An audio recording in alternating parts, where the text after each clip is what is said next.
Radio Tehran থেকে শুরু হচ্ছে বিশ্ব সংবাদ।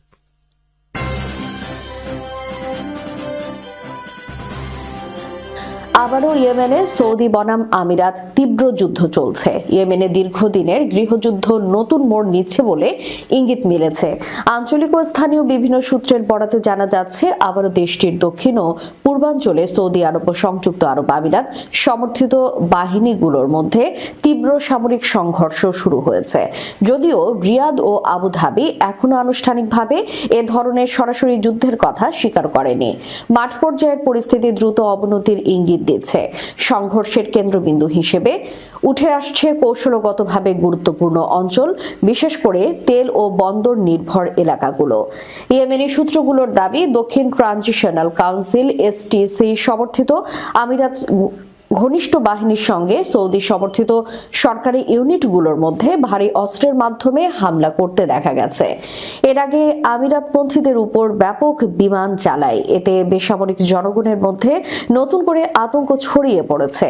বিশ্লেষকদের মতে, ইয়েমেনে প্রভাব বিস্তার নিয়ে সৌদি আরব ও আমিরাতের দীর্ঘদিনের নীরব প্রতিদ্বন্দ্বিতা এখন প্রকাশ্যে সংঘাতে রূপ নেওয়ার ঝুঁকিতে রয়েছে। হুথি বিদ্রোহীদের বিরুদ্ধে যৌথ অভিযান চালালেও যুদ্ধোত্তর রাজনৈতিক কাঠামো, বন্দর নিয়ন্ত্রণ ও প্রাকৃতিক সম্পদের ভাগাভাগি নিয়ে দুই মিত্র দেশের মধ্যে মতবিরোধ আগে থেকে স্পষ্ট ছিল। এদিকে জাতিসংঘ ও আন্তর্জাতিক মানবাধিকার সংস্থাগুলো পরিস্থিতি নিয়ে গভীর উদ্বেগ প্রকাশ করেছে। তারা সতর্ক করেছে, যদি আঞ্চলিক শক্তিগুলোর মধ্যে এই সংঘাত নিয়ন্ত্রণের বাইরে যায়, তাহলে ইয়েমেনের মানবিক সংকট আরও ভয়াবহ রূপ নিতে পারে। তবে এখনো পর্যন্ত সংঘর্ষের মাত্রা, হতাহতের সংখ্যা এবং সরাসরি সৌদি আমিরাত বাহিনীর সম্পৃক্ততা নিয়ে স্বতন্ত্র ও নিরপেক্ষ যাচাই সম্পন্ন হয়নি। ফলে পরিস্থিতি দ্রুত পরিবর্তনশীল এবং তথ্য যাচাই সাপেক্ষ বলেই মনে করছেন কূটনৈতিক পর্যবেক্ষকরা। ভারতীয়দের উপর খেপেছে সৌদি আরব। সৌদি আরব চলতি বছরে সবচেয়ে বেশি বিতাড়িত করেছে ভারতীয়দের। পররাষ্ট্র মন্ত্রণালয় সূত্রে ভারতীয় গণমাধ্যম সংবাদ প্রতিদিন এই তথ্য নিশ্চিত করে। প্রতিবেদনে বলা হয়েছে, অবৈধবাসী তাড়ানোর নিরিখে গোটা বিশ্বে প্রচারের শিরোনামে ছিলেন মার্কিন প্রেসিডেন্ট ডোনাল্ড ট্রাম্প। মনে করা হয় 2025 সালে গোটা বিশ্বের মধ্যে সবচেয়ে বেশি ভারতীয়কে দেশ ছাড়া করা হয়েছে আমেরিকা থেকে। যদিও বাস্তব রিপোর্ট কিন্তু অন্য কথা বলছে। সম্প্রতি পররাষ্ট্র মন্ত্রণালয়ের তরফে এক রিপোর্ট সামনে এসেছে, যেখানে দেখা যাচ্ছে 2025 সালে সবচেয়ে বেশি ভারতীয়কে দেশ ছাড়া করেছে সৌদি আরব।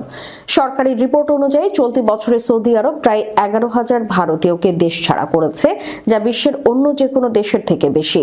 এদের মধ্যে বেশিরভাগই শ্রমিক ও বেসামরিক সংস্থায় কর্মরত কর্মী। ভিসার নিয়ম লঙ্ঘন, অবৈধভাবে বাস ও স্থানীয় আইন অমান্য করার অভিযোগে তাদের দেশ থেকে তাড়ানো হয়েছে। অন্যদিকে রিপোর্ট অনুযায়ী এই বছর আমেরিকা থেকে মাত্র 3,800 ভারতীয়কে দেশ ছাড়া করা হয়েছে। এই সংখ্যাটা অবশ্য গত 5 বছরের তুলনায় সর্বাধিক। টাইমস অফ ইন্ডিয়ার রিপোর্ট অনুযায়ী 2025 সালে মোট 81 দেশ থেকে 24,600 বেশি ভারতীয়কে ডিপোর্ট করা হয়েছে। সেখানে সৌদি আরবে ভারতীয়দের বাস বেশি হওয়ায় ডিপোর্টের সংখ্যাও বেশি। এখানে নির্মাণ, স্বাস্থ্য ও ইঞ্জিনিয়ারিং সেক্টরে লক্ষাধিক ভারতীয় কাজ করেন। হিন্দুত্ববাদী মোদী শাসনে মুসলিম নির্যাতন চরমে। ভারতে বিনা নোটিশে গুড়িয়ে দেয়া হলো 400 মুসলিম পরিবারের ঘর। ভারতের কর্ণাটক রাজ্য সরকারের বিরুদ্ধে অন্তত 400 মুসলিম পরিবারকে রাতারাতি গৃহহীন করার অভিযোগ উঠেছে। রাজ্যের রাজধানী বেঙ্গালুরুতে প্রায় 200টি ঘর গুড়িয়ে দেওয়ার ফলে শত শত মুসলিম পরিবার মাথা গোঁজার ঠাঁই হারিয়েছে। এ ঘটনাকে কেন্দ্র করে কর্ণাটকে ক্ষমতাসীন কংগ্রেস এবং কেরালার বামফ্রন্টের মধ্যে নজিরবিহীন বাকযুদ্ধ শুরু হয়েছে। বিরোধীদের দাবি, উত্তর ভারতে ভারতীয় জনতা পার্টির বিতর্কিত বুলডোজার রাজ এখন কর্ণাটকের কংগ্রেস সরকারও অনুসরণ করছে। ভারতীয় সংবাদ মাধ্যমের প্রতিবেদনে বলা হয়, গত 22 ডিসেম্বর ভোর 4টায় বেঙ্গালুরুর কোগিডু গ্রামের ফকির কলোনি এবং ওয়াসিম লেআউটে উচ্ছেদ অভিযান চালায় Bengaluru solid waste management limited. বেঙ্গালুরুতে বছরের এই সময়টায় প্রচন্ড শীত বিরাজ করছে। এমন এক সময়ে 400 মুসলিম পরিবারকে বাস্তুচ্যুত করল কংগ্রেস। ক্ষতিগ্রস্ত বাসিন্দাদের দাবি, তারা প্রায় 25 বছর ধরেই ওই এলাকায় বসবাস করছে। তাদের প্রত্যেকের কাছে বৈধ আধার কার্ড এবং ভোটার আইডি রয়েছে। কোনো আগাম নোটিশ ছাড়াই পুলিশ তাদের জোরপূর্বক বের করে দিয়েছে। অনেকে পরিবার তাদের প্রয়োজনীয় নথিপত্র এবং আসবাব সরিয়ে নেওয়ারও সময় পায়নি। এ ঘটনার প্রতিবাদে সবচেয়ে সোচ্চার হয়েছেন কেরালার মুখ্যমন্ত্রী পিনরাই বিজয়ন। কংগ্রেস সরকারের বিরুদ্ধে সংখ্যালঘু বিরোধী রাজনীতির অভিযোগ তুলে নিজের এক্স হ্যান্ডেলে লিখেছেন, দুঃখজনক, কর্ণাটকের কংগ্রেস সরকারের অধীনে এখন সংখ্যালঘু বিরোধী রাজনীতি বাস্তবায়িত হচ্ছে। কোন সরকার ভয় এবং পাশবিক শক্তির মাধ্যমে শাসন করলে সাংবিধানিক মূল্যবোধে এবং মানবিক মর্যাদা ভুলুণ্ঠিত হয়। এদিকে তারেক রহমানকে চীন সফরের আমন্ত্রণ, দুশ্চিন্তার ভাঁজ ভারতের কপালে। চীন সফরের আমন্ত্রণ পেয়েছেন বাংলাদেশ জাতীয়তাবাদী দলের ভারপ্রাপ্ত চেয়ারম্যান তারেক রহমান। চীনা কমিউনিস্ট পার্টির পক্ষ থেকে এই আমন্ত্রণ জানানো হয়েছে।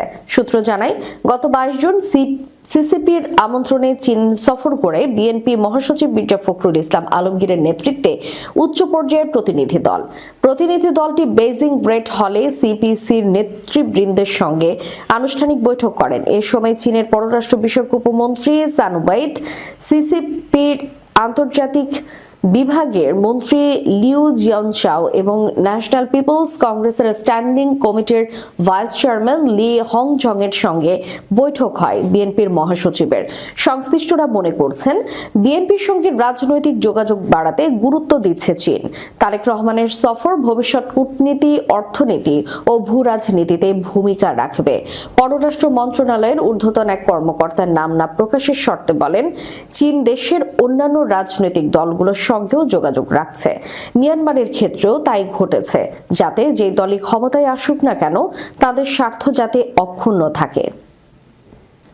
ইরানের ইসলামী বিপ্লবের নেতা আয়াতুল্লাহ সাইদ আলী খামেনি বলেছেন, এই বছর ইরান ঈমান, ঐক্য ও আত্মবিশ্বাসের মাধ্যমে বিশ্বের নতুন বিশ্বাসযোগ্যতা এবং অর্জন করেছে। আমেরিকান সেনাবাহিনীর প্রচণ্ড আক্রমণ এবং এই অঞ্চলে তাদের লজ্জাজনক সংযোজন ইরানি তরুণদের উদ্যোগ, সাহস এবং ত্যাগের কাছে পরাজিত হয়েছে। তিনি বলেন, এটা প্রমাণিত হয়েছে যে ইরানি জাতি ঈমান ও সৎকর্মের ছায়ায় তার সক্ষমতা ব্যবহার করে দুর্নীতিবাজ ও অত্যাচারী স্বৈরাচারীদের বিরুদ্ধে দাঁড়াতে পারে এবং বিশ্বের কাছে ইসলামী মূল্যবোধকে আগের চেয়েও জোরে সোরে প্রচার করতে পারে। ইউরোপের ইউনাইটেড ইসলামিক স্টুডেন্ট অ্যাসোসিয়েশনের সাধারণ সভায় এক বার্তায় খামেনি মন্তব্য করেন। তিনি উল্লেখ করেন, দুর্নীতিগ্রস্ত ও নিপীড়কদের দৃষ্টি অস্থিরতা পারমাণবিক সমস্যা থেকে নয়, বরং অন্যায্য শৃঙ্খলা ও বৈশ্বিক আধিপত্যের প্রতি চ্যালেঞ্জের পাশাপাশি একটি ন্যায়সঙ্গত জাতীয় এবং আন্তর্জাতিক ব্যবস্থা প্রতিষ্ঠার প্রতি ইরানের অঙ্গীকার থেকে উদ্ভূত। তিনি বলেন, আমাদের কিছু বিজ্ঞানী, কমান্ডার এবং আমাদের প্রিয় মানুষের শাহাদাতের গভীর শোক ইরানি যুবকদের দমন করতে পারেনি এবং পারবেও না। এই শহীদদের পরিবারগুলো এই আন্দোলনের পথিকৃতদের মধ্যে অন্যতম। খামেনি আরো বলেন, তোমরা বিশেষ করে বিদেশে যারা আছো, তোমরা এই মহান দায়িত্বের অংশ। তোমাদের হৃদয় স্রষ্টার কাছে সমর্পণ করো, তোমাদের ক্ষমতাকে স্বীকৃতি দাও এবং সংগঠনগুলোকে এই দিকে পরিচালিত করো। আল্লাহ তোমার সঙ্গে আছেন এবং আল্লাহর ইচ্ছায় পূর্ণ বিজয় তোমার জন্য অপেক্ষা করছে। ইউক্রেন যুদ্ধ শুরুর পর 22 গুণ বেড়েছে রাশিয়ার অস্ত্র। ইউক্রেন যুদ্ধ শুরুর পর থেকে রাশিয়া তার অস্ত্র ও গোলা বারুদ উৎপাদন ব্যাপকভাবে বৃদ্ধি করেছে। যুদ্ধের এই সময় দেশটির সামরিক শিল্প খাতে উৎপাদন বেড়েছে সর্বোচ্চ 22 গুণ। শুক্রবার ক্রেমলিনের প্রতিরক্ষা শিল্প সংশ্লিষ্ট কর্মকর্তাদের সঙ্গে এক বৈঠকে দেওয়া টেলিভিশন ভাষণে এই তথ্য জানান রাশিয়ার প্রেসিডেন্ট ভ্লাদিমির পুতিন। পুতিন জানান, ট্যাঙ্ক উৎপাদন বেড়েছে 2.2 গুণ, সামরিক বিমান উৎপাদন 4.6 গুণ, আর আঘাত হানার সক্ষম অস্ত্র ও গোলা বারুদের উৎপাদন বেড়েছে উল্লেখযোগ্যভাবে 22 গুণ। রাশিয়ার সশস্ত্র বাহিনীর সর্বাধিনায়ক পুতিন বলেন, বিশেষ সামরিক অভিযানে অংশগ্রহণকারী সেনাদের জন্য প্রয়োজনীয় সব ধরনের সরঞ্জাম সরবরাহ নিশ্চিত করেছে প্রতিরক্ষা শিল্প প্রতিষ্ঠানগুলো। তিনি উল্লেখ করেন, যুদ্ধের ধরন ও কৌশল ক্রমাগত পরিবর্তিত হওয়ায় সেই অনুযায়ী সামরিক উৎপাদনেও পরিবর্তন আনা হচ্ছে। রাষ্ট্র সংবাদ সংস্থা রিয়া নোভোস্তিকে উদ্ধৃত করে পুতিন বলেছেন, 2022 সাল থেকে রাষ্ট্র সহায়তা ব্যবস্থার ফলে প্রতিরক্ষা শিল্প প্রতিষ্ঠানগুলো দ্রুত তাদের প্রযুক্তিগত সক্ষমতা জোরদার করতে পেরেছে, যার ফলে অত্যন্ত চাহিদা সম্পন্ন অস্ত্র উৎপাদনে উল্লেখযোগ্য অগ্রগতি রয়েছে। তিনি জানান, সাঁজোয়া যুদ্ধযান ও সাঁজোয়া জনবাহী যান উৎপাদন বেড়েছে 3.7 গুণ, ইলেকট্রনিক যুদ্ধ সরঞ্জাম 12.5 গুণ এবং রকেট আর্টিলারি অস্ত্র উৎপাদন বেড়েছে 9.6 গুণ। পুতিন আরও বলেন, এটি প্রতিরক্ষা শিল্প প্রতিষ্ঠানগুলোর সম্মিলিত প্রচেষ্টার ফল। একই সঙ্গে পুরো অর্থনীতির উন্নয়ন ও স্থিতিশীল আর্থিক অবস্থান না থাকলে এমন অগ্রগতি সম্ভব হতো না। তিনি জানান, বিশেষ সামরিক অভিযানের অভিজ্ঞতা কাজে লাগিয়ে সামরিক শিল্প কমপ্লেক্সের একটি নতুন কাঠামো গড়ে তোলা হচ্ছে। যুদ্ধ চলাকালে লড়াইয়ের প্রকৃতি, ধরন ও পদ্ধতিতে প্রতিনিয়ত পরিবর্তন আসছে বলেও মন্তব্য করেন তিনি। ভবিষ্যৎ পরিকল্পনায় উৎপাদন ব্যয় কমানোকে একটি গুরুত্বপূর্ণ লক্ষ্য হিসেবে উল্লেখ করেন পুতিন। পাশাপাশি অস্ত্র পরীক্ষাগার ও প্রশিক্ষণ কেন্দ্রগুলোর উন্নয়ন এবং কৃত্রিম বুদ্ধিমত্তার সক্রিয় ব্যবহার বাড়ানোর উপর গুরুত্ব আরোপ করেন তিনি। পুতিন বলেন, অস্ত্র খাতে মোট ব্যয়ের প্রায় অর্ধেকই ব্যয় করা হচ্ছে উচ্চ অগ্রাধিকার প্রাপ্ত ব্যবস্থার পেছনে, যা ভবিষ্যতের সশস্ত্র বাহিনীর রূপ নির্ধারণ করবে। এর মধ্যে রয়েছে কৌশলগত পারমাণবিক বাহিনী, মহাকাশ সম্পদ, আকাশ প্রতিরক্ষা ব্যবস্থা এবং যোগাযোগ ব্যবস্থা। সোমালিল্যান্ডকে বিচ্ছিন্ন অঞ্চলের ইসরায়েলের স্বীকৃতিকে প্রত্যাহারের জোর দাবি জানিয়েছে সোমালিয়া। ইসরায়েলের এমন পদক্ষেপের নিন্দা জানিয়ে সোমালিয়া বলেছে, এমন আগ্রাসন কখনোই সহ্য করা হবে না। সোমালিল্যান্ডকে ইসরায়েলের আনুষ্ঠানিকভাবে স্বীকৃতি দেওয়ার একদিন পরেই এমন তীব্র প্রতিক্রিয়া জানালো মোগাদিগো। ইতোমধ্যে আফ্রিকান ও আরব দেশগুলো নিন্দা জানিয়েছে। তারা এই পদক্ষেপ ফিলিস্তিনিদের জোরপূর্বক বাস্তুচ্যুত করার ইসরায়েলের পরিকল্পনার অংশ কিনা তা নিয়ে উদ্বেগ প্রকাশ করে। সোমালিয়ার পররাষ্ট্র প্রতিমন্ত্রী আলী ওমর শনিবার আল জাজিরাকে দেওয়া এক সাক্ষাৎকারে বলেন, ইসরায়েলের এই সিদ্ধান্ত সোমালিয়ার সার্বভৌমত্ব ও আঞ্চলিক অখণ্ডতার বিরুদ্ধে সরাসরি হস্তক্ষেপ। তিনি জানান, সরকারের রাষ্ট্রীয় আগ্রাসন মোকাবেলা এবং দেশের অভ্যন্তরীণ বিষয়ে ইসরায়েলের হস্তক্ষেপের বিরুদ্ধে সব ধরনের কূটনৈতিক উপায় ব্যবহার করবে। ইসরায়েলের স্বীকৃতিকে ঘিরে আফ্রিকান ও আরব দেশগুলোর মধ্যে তীব্র সমালোচনা শুরু হয়েছে। অনেকেই আশঙ্কা প্রকাশ করছেন, এটি ফিলিস্তিনিদের জোরপূর্বক বাস্তুচ্যুত করার সম্ভাব্য পরিকল্পনার সঙ্গে যুক্ত হতে পারে। 1991 সালে গৃহযুদ্ধের পর সোমালিল্যান্ড একতরফাভাবে সোমালিয়া থেকে বিচ্ছিন্নতার ঘোষণা দিলেও এতদিন কোনো জাতিসংঘ সদস্য রাষ্ট্রের স্বীকৃতি পায়নি। স্বঘোষিত এই অঞ্চল নিজস্ব মুদ্রা, পতাকা ও সংসদ গঠন করলেও এর সার্বভৌমত্ব আন্তর্জাতিকভাবে স্বীকৃত নয়। আলী ওমর বলেন, আমাদের সরকার ও জনগণের কাছে এই পদক্ষেপ কখনোই গ্রহণযোগ্য নয়। তিনি ইসরায়েলকে আন্তর্জাতিক আইন মেনে চলা এবং বিভেদ সৃষ্টিকারী সিদ্ধান্ত প্রত্যাহারের আহ্বান জানান। ইসরায়েলের উত্তরাঞ্চলীয় বেইত শেয়ান এলাকায় প্রতিরোধ হামলায় 2 ইসরায়েলি নিহত এবং অন্তত 6 জন আহত হয়েছেন। ইসরায়েলি পুলিশ ও গণমাধ্যম জানিয়েছে, শুক্রবার গাড়ি চাপা এবং ছুরিকাঘাতের মাধ্যমে এই অভিযান চালানো হয়। ইসরায়েলি অ্যাম্বুলেন্স সার্ভিস জানিয়েছে, ঘটনাটি 3টি পৃথক স্থানে ঘটেছে। হামলায় একজন নারী ছুরিকাঘাতে প্রাণ হারান এবং অন্য একজন ব্যক্তি গাড়ি চাপায় নিহত হন। এছাড়া আরও 6 জন বিভিন্ন মাত্রায় আঘাতপ্রাপ্ত হয়েছেন। আল জাজিরার সংবাদদাতা জানান, হামলাকারী একজন ফিলিস্তিনি যুবক। তিনি প্রথমে নিজের গাড়ি দিয়ে এক ইসরায়েলিকে চাপা দেন, এরপর গাড়ি থেকে নেমে এক নারীকে ছুরিকাঘাত করেন।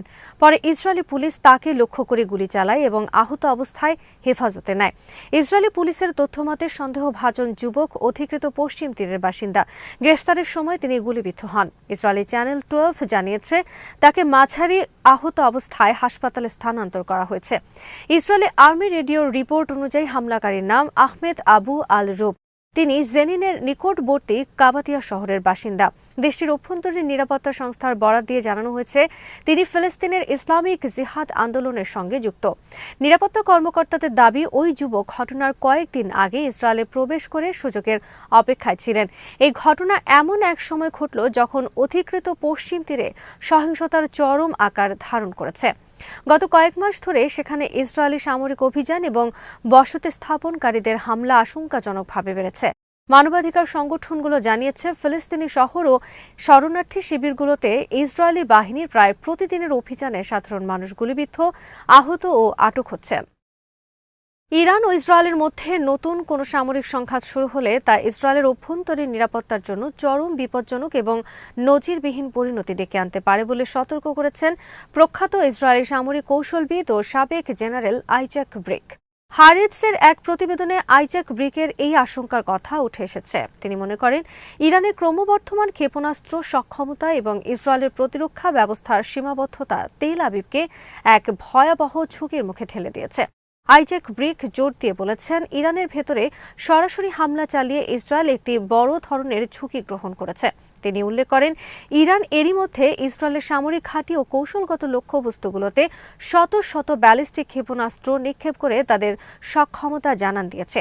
ব্রিক সতর্ক করে বলেন, ক্রমাগত যুদ্ধের কারণে ইসরায়েল ও যুক্তরাষ্ট্রের ক্ষেপণাস্ত্র প্রতিরক্ষা ব্যবস্থা বা ইন্টারসেপ্টরের মজুত উল্লেখযোগ্যভাবে কমে গেছে। তিনি জানান, মার্কিন সরকার তেল আবিবকে পরিষ্কার করে জানিয়েছে, ভবিষ্যতের কোনো দীর্ঘমেয়াদী সংঘর্ষে তারা আগের মতো বিপুল পরিমাণ প্রতিরোধী ক্ষেপণাস্ত্র সরবরাহ করতে পারবে না।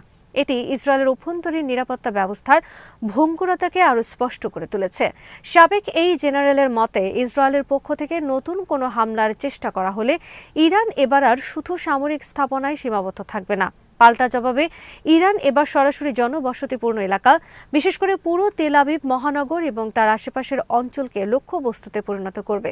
আইজ্যাক ব্রিক ব্যাখ্যা করেন, বৃহত্তর তেল আবিবে হামলা হলে ইসরায়েল অপূরণীয় ক্ষতির সম্মুখীন হবেন, কারণ ইসরায়েলের মোট জনসংখ্যার প্রায় 70% এই অঞ্চলে বাস করে। দেশের অর্থনৈতিক কেন্দ্রগুলোর প্রায় 80%ই এখানে অবস্থিত।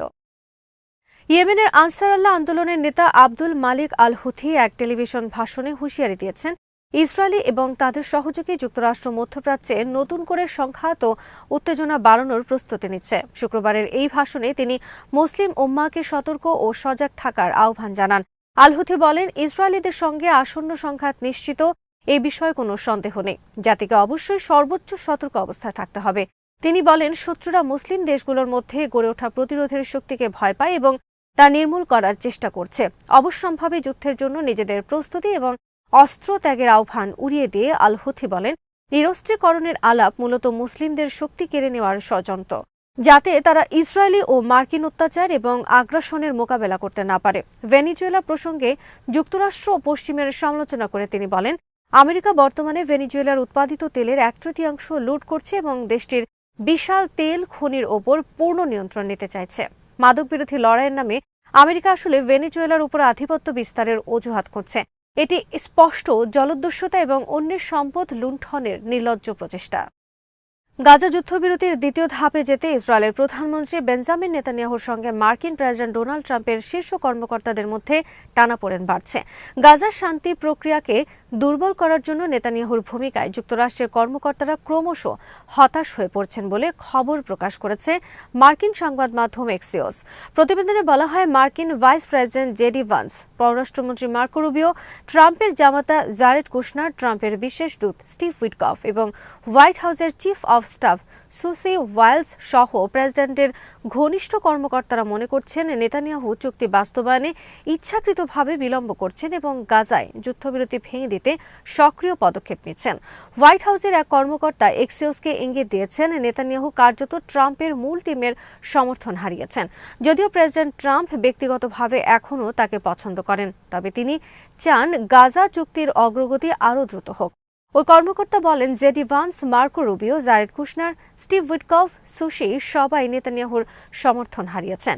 শুধুমাত্র প্রেসিডেন্ট ট্রাম্পই এখন নেতানিয়াহুর পাশে আছেন। এদিকে গাজা নিয়ে শান্তি কাউন্সিল বা ফিলিস্তিনি টেকনোক্রেট সরকারের ঘোষণা করতে পারেন মার্কিন সরকার। ইসরায়েলি গণমাধ্যম জানিয়েছে, জানুয়ারি থেকে গাজা যুদ্ধবিরতির দ্বিতীয় ধাপে যেতে চায় হোয়াইট হাউস। তবে প্রধানমন্ত্রী নেতানিয়াহুর আপত্তির কারণে এই প্রক্রিয়া বিলম্বিত হচ্ছে বলে অভিযোগ উঠেছে। ফিলিস্তিনের গাজা পরিস্থিতি এবং ইসরায়েলি আগ্রাসন ফ্রান্সের তরুণ প্রজন্মের রাজনৈতিক দৃষ্টিভঙ্গিতে এক গভীর ও মৌলিক পরিবর্তন নিয়ে এসেছে। দেশটির প্রভাবশালী পত্রিকা লিবারেশন এর এক সাম্প্রতিক প্রতিবেদনে এই চাঞ্চল্যকর তথ্য উঠে এসেছে। প্রতিবেদন অনুসারে ফরাসি তরুণরা এখন আগের চেয়ে অনেক বেশি ফিলিস্তিনপন্থী এবং সক্রিয় রাজনৈতিক সচেতনতার পরিচয় দিচ্ছে। লিবারেশন উল্লেখ করেছে, সামাজিক মাধ্যমে ছড়িয়ে পড়া গাজা যুদ্ধের ভয়াবহ ছবি ও ভিডিওগুলো ফ্রান্সের তরুণ সমাজকে গভীরভাবে নাড়া দিয়েছে। তারা কেবল দর্শক হিসেবে নয়, বরং সচেতনভাবে গাজাবাসীদের পক্ষে একটি দৃঢ় প্রতিরোধ গড়ে তুলছে। প্রতিবেদন অনুযায়ী তরুণদের মূল লক্ষ্য হল ফিলিস্তিনিদের উপরে নেমে আসা অবর্ণনীয় দুর্দশার নিন্দা জানানো এবং যুদ্ধবিরতি হওয়ার পরও বারবার তা লঙ্ঘনের বিরুদ্ধে জোরালো প্রতিবাদ গড়ে তোলা। গাজা যুদ্ধের প্রভাব ফ্রান্সের গুরুত্বপূর্ণ বিশ্ববিদ্যালয়গুলোর ভেতরেও ছড়িয়ে পড়েছে। দেশটির একাডেমিক পরিবেশ এখন ইসরায়েল বিরোধী প্রতিবাদের অন্যতম কেন্দ্রস্থলে পরিণত হয়েছে। পাশাপাশি রাজপথেও সেই উত্তাপ লক্ষ্য করা গেছে। ফরাসি পত্রিকা লা ফিগারো জানিয়েছে, গত মাসে প্যারিসের লা রিপাবলিক ও লা নেশন স্কোয়ারের মধ্যবর্তী এলাকায় কয়েক হাজার মানুষ বিশাল মিছিল বের করে। এ সময় তাদের কণ্ঠে স্লোগান ছিল, প্যারিস থেকে গাজা প্রতিরোধ প্রতিরোধ, গাজা তুমি একা নাও, প্যারিস তোমার সঙ্গে আছে। দখলদার ইসরায়েলি বাহিনীর ব্যাপক হত্যাযজ্ঞের মধ্যেই গাজা উপত্যকায় 500 ফিলিস্তিনি পবিত্র কোরআন হিফজ সম্পন্ন করেছেন। বৃহস্পতিবার গাজা সিটির আল শাতি শরণার্থী শিবিরে এক অনুষ্ঠানের মাধ্যমে তাদের সম্মাননা জানানো হয়। স্থানীয় ধর্মীয় ও সামাজিক প্রতিষ্ঠানগুলোর আয়োজনে এই অনুষ্ঠানে হিফজ সম্পন্ন করা সদস্যদের পরিবার, আলিম, শিক্ষক ও বাসিন্দারা অংশ নেন। অনুষ্ঠানে উপস্থিত অনেকেই যুদ্ধের সময় একাধিকবার বাস্তুচ্যুত হয়েছেন। আয়োজকরা জানিয়েছেন, নিরবিচ্ছিন্ন বিমান হামলা, বিদ্যুৎ ও বিশুদ্ধ পানির সংকট, নিরাপদ আশ্রয়ের অভাব ও স্বজন হারানোর বেদনার মধ্যে অত্যন্ত কঠিন পরিস্থিতিতে তারা পবিত্র কোরআন মুখস্থ করেছেন। অনেকেই বিপুল সংখ্যক লোকের ভিড়ের আশ্রয় কেন্দ্রে, ক্ষতিগ্রস্ত বাড়ি ও অস্থায়ী শ্রেণীকক্ষে মোমবাতির আলোতে পড়াশোনা করেছেন। অনুষ্ঠানে বক্তারা বলেন, যুদ্ধকালীন সময়ে কোরআন হিফজ কেবল ব্যক্তিগত ধর্মীয় অর্জন নয়, এটি ফিলিস্তিনি পরিচয় ও সংস্কৃতি সংরক্ষণের একটি সম্মিলিত প্রতিরোধের প্রতীক। সংবর্ধনা অনুষ্ঠানের আয়োজকরা বলেন, যখন ইসরায়েল আমাদের জীবন, সংস্কৃতি ও ভবিষ্যৎ মুছে দিতে চায়, তখন এই হাফেজ ও হাফেজারা আল্লাহর বাণীকে নিজেদের হৃদয়ে দৃঢ়ভাবে সংরক্ষণ করেছেন। সোমালিল্যান্ডকে সার্বভৌম রাষ্ট্র হিসেবে ইসরায়েলের আনুষ্ঠানিক স্বীকৃতির তীব্র নিন্দা জানিয়েছে সোমালিয়া, মিশর, তুরস্ক ও জিবুতি। দেশগুলো এই পদক্ষেপকে সোমালিয়ার অখণ্ডতা ও সার্বভৌমত্বের উপর আঘাত হিসেবে উল্লেখ করে তা প্রত্যাখ্যান করেছে। মিশরের পররাষ্ট্র মন্ত্রণালয় থেকে শুক্রবার জারি করা এক যৌথ বিবৃতিতে বলা হয়, 4 দেশের পররাষ্ট্রমন্ত্রীরা একটি যৌথ টেলিফোন আলাপের মাধ্যমে তাদের অবস্থান স্পষ্ট করেছেন। মন্ত্রীরা সোমালিল্যান্ড অঞ্চলকে ইসরায়েলের স্বীকৃতির কঠোর নিন্দা জানিয়েছেন এবং এটি সম্পূর্ণভাবে প্রত্যাখ্যান করেছেন। পররাষ্ট্রমন্ত্রীরা সোমালিয়ার ঐক্য, সার্বভৌমত্ব ও আঞ্চলিক অখণ্ডতার প্রতি তাদের পূর্ণ সমর্থনের কথা পুনর্ব্যক্ত করেন। তারা জোর দিয়ে বলেন, সোমালিয়ার সার্বভৌমত্বকে ক্ষুণ্ণ করে বা দেশটির স্থিতিশীলতা নষ্ট করে এমন যে কোনো একতরফা পদক্ষেপের বিরুদ্ধে তারা ঐক্যবদ্ধ। ইসরায়েলি বিশ্বের প্রথম কোনো পক্ষ হিসেবে সোমালিল্যান্ডকে আনুষ্ঠানিকভাবে রাষ্ট্রের স্বীকৃতি দিল। ইসরায়েলি প্রধানমন্ত্রী বেঞ্জামিন নেতানিয়াহু, পররাষ্ট্রমন্ত্রী গিডন সার এবং সোমালিল্যান্ডের প্রেসিডেন্ট আবদি রহমান মোহাম্মদ আবদুল্লাহর মধ্যে একটি যৌথ ঘোষণা স্বাক্ষরিত হওয়ার পর এই স্বীকৃতি আসে। ইসরায়েলি প্রধানমন্ত্রীর কার্যালয় জানিয়েছে, এই পদক্ষেপটি মূলত আব্রাম অ্যাকর্ডসের ধারাবাহিকতা। সোমালিয়া সরকার শুরু থেকেই সোমালিল্যান্ডকে তার অবিচ্ছেদ্য অংশ বলে দৃঢ়ভাবে জানিয়ে আসছে। মোগাদিশুর ফেডারেল সরকার এক আনুষ্ঠানিক বিবৃতিতে জানিয়েছে, সোমালিল্যান্ডকে স্বাধীন রাষ্ট্র হিসেবে স্বীকৃতির যে কোনো চেষ্টা আন্তর্জাতিক আইনের লঙ্ঘন এবং সোমালিয়ার জাতীয় ঐক্যের জন্য চরম হুমকি। সোমালিয়া কোনো সমান্তরাল সত্তা বা বিভাজনকে মেনে নেবে না বলে সাফ জানিয়ে দিয়েছে। প্রতিবেদনে বলা হয়েছে, এই চুক্তি এগিয়ে নিতে ইসরায়েলি গোয়েন্দা সংস্থা মোসাদ এবং এর প্রধান ডেভিড বার্নিয়া গুরুত্বপূর্ণ ভূমিকা পালন করেছেন। স্বীকৃতির পর এখন ইসরায়েল সোমালিল্যান্ডের সঙ্গে কৃষি, স্বাস্থ্য, প্রযুক্তি ও অর্থনৈতিক উন্নয়নের মতো ক্ষেত্রগুলোতে দ্রুত সম্পর্ক সম্প্রসারণের পরিকল্পনা করছে। তুরস্কের প্রতিরক্ষা শিল্পভিত্তিক প্রযুক্তি শক্তি হিসেবে পরিচিত বেকার যখন পারমাণবিক জ্বালানি খাতে প্রবেশের প্রস্তুতি নিচ্ছে, তখন এটি শুধু একটি কর্পোরেট বৈচিত্র্যকরণ নয়, বরং তুরস্কের সামগ্রিক রাষ্ট্রীয় কৌশল, জ্বালানি নিরাপত্তা, প্রযুক্তিগত সার্বভৌমত্ব এবং ভূরাজনৈতিক অবস্থান পুনর্গঠনের একটি গুরুত্বপূর্ণ অধ্যায় হিসেবে বিবেচিত হচ্ছে। ড্রোন প্রযুক্তিতে বৈশ্বিক সুনাম অর্জনকারী বেকারের ছোট মডুলার রিয়েক্টর বা SMR উন্নয়নের ঘোষণা আসলে তুরস্কের দীর্ঘমেয়াদী জ্বালানি নীতির সঙ্গে গভীরভাবে সংযুক্ত। জ্বালানি ও প্রাকৃতিক সম্পদ মন্ত্রী আলপারসন বেরাক্তার যে তথ্য প্রকাশ করেছেন তাতে স্পষ্ট হয় যে বেকার একটি 40 মেগাওয়াট ক্ষমতাসম্পন্ন SMR ইউনিট নিয়ে কাজ করছে, যা এককভাবে 1 লক্ষেরও বেশি পরিবারের বিদ্যুৎ চাহিদা পূরণে সক্ষম। তুর্কি জায়ান্ট বেকারের পারমাণবিক সক্ষমতার বিস্তারিত থাকছে ওয়াহিদ ফারুকের প্রতিবেদনে।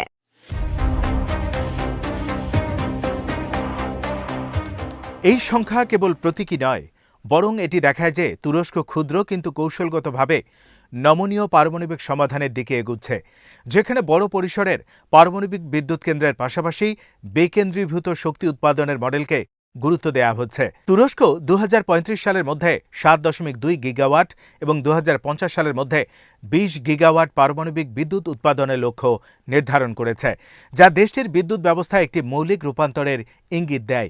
এই লক্ষ্য পূরণে 3টি প্রচলিত পারমাণবিক বিদ্যুৎ কেন্দ্র নির্মাণের পাশাপাশি SMR প্রযুক্তিকে সহায়ক স্তম্ভ হিসেবে যুক্ত করার পরিকল্পনা করা হয়েছে। এখানে বাইকারের ভূমিকা বিশেষভাবে গুরুত্বপূর্ণ, কারণ প্রতিষ্ঠানটি সামরিক ড্রোন, অ্যাভিওনিক্স ও স্বয়ংক্রিয় ব্যবস্থার যে দক্ষতা অর্জন করেছে তা SMR উন্নয়নে প্রযুক্তিগত ভিত্তি হিসেবে কাজ করতে পারে। ড্রোন প্রযুক্তির মতোই SMR ক্ষেত্রেও উচ্চমানের ইঞ্জিনিয়ারিং, সফটওয়্যার নিয়ন্ত্রণ, নিরাপত্তা ব্যবস্থা এবং সক্রিয়তা অত্যন্ত গুরুত্বপূর্ণ, যা বাইকারের বিদ্যমান সক্ষমতার সঙ্গে সামঞ্জস্যপূর্ণ। ফলে এই উদ্যোগকে শুধুমাত্র জ্বালানি খাতে একটি নতুন ব্যবসা নয়, বরং একটি প্রযুক্তিগত ধারাবাহিকতার সম্প্রসারণ হিসেবে দেখা যায়।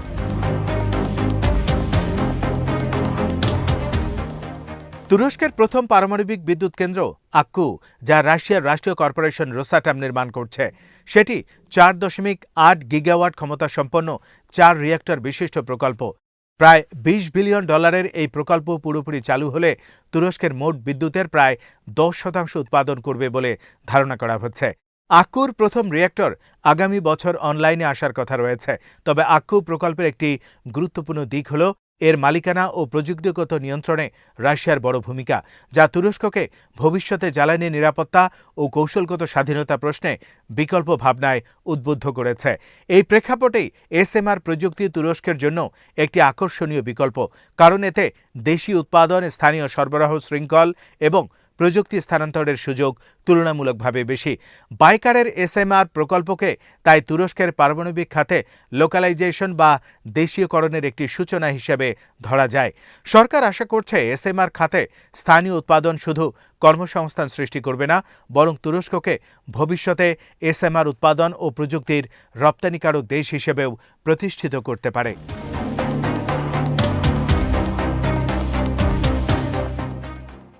SMR প্রযুক্তির মূল বৈশিষ্ট্য হল এর তুলনামূলক ছোট আকার, মডুলার নকশা এবং স্থাপনার নমনীয়তা। প্রচলিত বড় পারমাণবিক বিদ্যুৎ কেন্দ্র, যেখানে বিশাল জমি, দীর্ঘ নির্মাণকাল এবং বিপুল বিনিয়োগের প্রয়োজন হয়, সেখানে SMR তুলনামূলকভাবে দ্রুত নির্মাণযোগ্য এবং নির্দিষ্ট শিল্প অঞ্চল, খনি, বড় কারখানা বা প্রত্যন্ত এলাকায় সরাসরি বিদ্যুৎ সরবরাহে উপযোগী। তুরস্কের শিল্পায়ন কাঠামোর দিকে তাকালে দেখা যায় দেশটিতে বহু শিল্প অঞ্চল ও রপ্তানিমুখী উৎপাদন কেন্দ্র রয়েছে, যেগুলোর জন্য নিরবিচ্ছিন্ন ও সস্তা বিদ্যুৎ অত্যন্ত গুরুত্বপূর্ণ। SMR এই প্রয়োজন পূরণে কার্যকর সমাধান হতে পারে। একই সঙ্গে SMR গ্রিডের ওপর চাপ কমাতে পারে এবং নবায়নযোগ্য জ্বালানির সঙ্গে সমন্বিতভাবে কাজ করতে পারে, যা তুরস্কের জ্বালানি মিশ্রণকে আরও ভারসাম্যপূর্ণ করবে।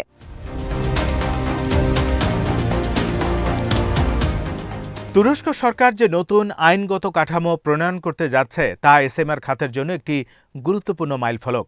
এই খসড়া আইনে নবায়নযোগ্য জ্বালানি রিসোর্স জোন বা YEK মডেল ইতিমধ্যেই তুরস্কে বায়ু ও সৌর বিদ্যুৎ খাতে বড় ধরনের বিনিয়োগ আকর্ষণে সফল হয়েছে। এই ধরনের প্রণোদনা যদি SMR খাতে দেয়া হয়, তাহলে দেশীয় ও আন্তর্জাতিক বিনিয়োগকারীদের আগ্রহ উল্লেখযোগ্যভাবে বাড়তে পারে। দীর্ঘমেয়াদী অর্থায়ন, সরকারি গ্যারান্টি, কর সুবিধা এবং জমি ব্যবহারে সহজ শর্ত SMR প্রকল্পকে বাণিজ্যিকভাবে টেকসই করে তুলতে পারে। বিশেষ করে আন্তর্জাতিক আর্থিক প্রতিষ্ঠানগুলোর কাছ থেকে গ্রিন এনার্জি বা স্বল্প কার্বন প্রকল্প হিসেবে অর্থায়নের সুযোগ তৈরি হলে SMR তুরস্কে জ্বালানি রূপান্তরের একটি গুরুত্বপূর্ণ হাতিয়ার হয়ে উঠবে। যদিও পারমাণবিক শক্তিকে অনেক সময় নবায়নযোগ্য শক্তির সঙ্গে এক কাতারে রাখা হয় না, তবুও কার্বন নিঃসরণ কমানোর দৃষ্টিকোণ থেকে SMRকে পরিবেশ বান্ধব একটি শক্তির অংশ হিসেবে বিবেচনা করা হচ্ছে।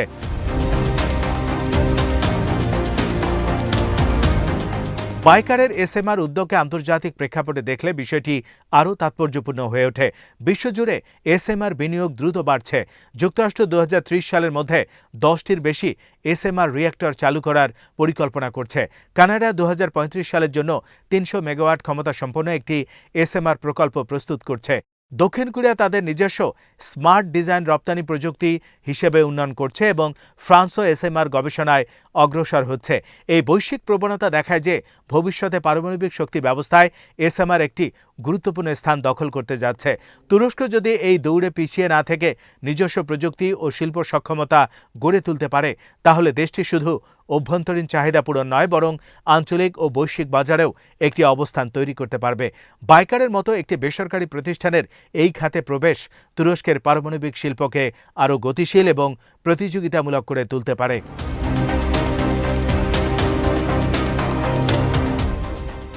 তবে এই উদ্যোগের সঙ্গে কিছু চ্যালেঞ্জ ও ঝুঁকিও জড়িত।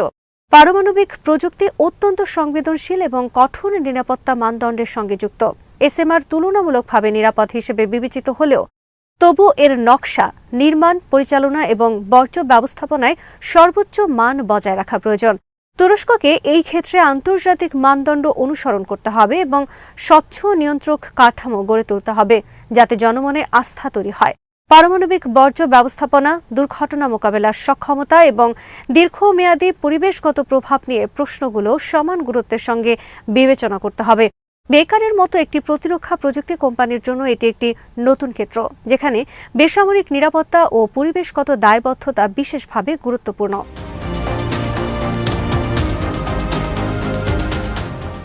রাজনৈতিক ও ভূরাজনৈতিক দিক থেকেও এই উদ্যোগ তাৎপর্যপূর্ণ। তুরস্ক ইতিমধ্যে যুক্তরাষ্ট্র ও দক্ষিণ কোরিয়ার সঙ্গে এসএমআর উন্নয়ন ও প্রযুক্তি স্থানান্তর বিষয়ে সহযোগিতা চুক্তি স্বাক্ষর করেছে। এটি দেখায় যে আঙ্কারা পারমাণবিক খাতে বহুমুখী অংশীদারিত্ব গড়ে তুলতে চায়, যাতে কোনো একক দেশের উপর অতিরিক্ত নির্ভরশীলতা না থাকে। রাশিয়ার সঙ্গে আক্কু প্রকল্পে ঘনিষ্ঠ সহযোগিতার পাশাপাশি পশ্চিমা এবং এশীয় প্রযুক্তি অংশীদারদের যুক্ত করা তুরস্কের কৌশলগত ভারসাম্য রক্ষার একটি উদাহরণ। বাইকারের এসএমআর প্রকল্প এই বহুমাত্রিক কূটনৈতিক কৌশলের সঙ্গে সামঞ্জস্যপূর্ণ, কারণ এটি দেশীয় প্রযুক্তির উন্নয়নের পাশাপাশি আন্তর্জাতিক সহযোগিতার সুযোগও তৈরি করে।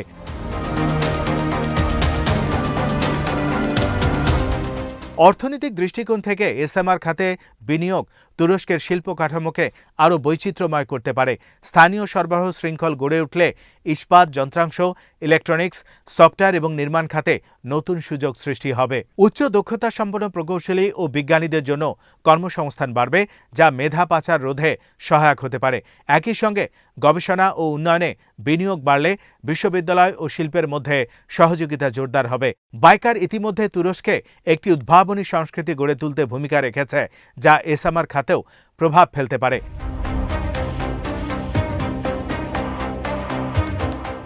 সবশেষে বলা যায়, বাইকার এসএমআর উদ্যোগ তুরস্কের জ্বালানি নীতি, প্রযুক্তিগত উন্নয়ন এবং ভূরাজনৈতিক কৌশলের একটি গুরুত্বপূর্ণ সংযোগ বিন্দু। এটি একদিকে যেমন দেশটির জ্বালানি নিরাপত্তা ও কার্বন নিঃসরণ কমানোর লক্ষ্যে অবদান রাখতে পারে, অন্যদিকে তুরস্ককে উচ্চ প্রযুক্তি, পারমাণবিক শিল্পে একটি নতুন পরিচয় দিতে পারে। যদিও পথটি সহজ নয় এবং বহু প্রযুক্তিগত, অর্থনৈতিক ও সামাজিক চ্যালেঞ্জ মোকাবেলা করতে হবে, তবুও এই উদ্যোগ সফল হলে তুরস্কের জন্য এটি হতে পারে একটি যুগান্তকারী পরিবর্তনের সূচনা।